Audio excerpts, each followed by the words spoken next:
ক্ষত মরদেহ। কাফনের কাপড়টুকুতেও লাগেনি সামান্য দাগ। চারপাশে চিকচিক করছিল আয়নার মতো বালু।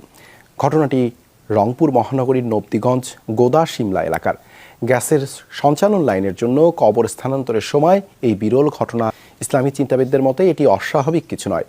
দুনিয়ায় যারা ইসলামের বিধিবিধান মেনে চলেন তাদের হেফাজতের দায়িত্ব স্বয়ং আল্লাহ নিয়ে থাকেন। রংপুর মহানগরীর গোদা শিমলা এলাকা। গ্যাসের সঞ্চালন লাইনের জন্য বৃহস্পতিবার কয়েকটি কবর স্থানান্তরের উদ্যোগ নেন। দুদিনে 4টি কবর স্থানান্তর করা হয়।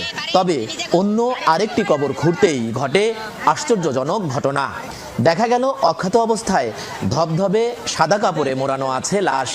2010 সালে সেখানে দাফন করা হয়েছিল মরহুম আব্দুস সামাদকে। এ ঘটনায় অবাক স্বজনরা। আমার বাবা যেদিন মারা যায় সেদিন নিজে ওই পুকুরে গোসল করছিল।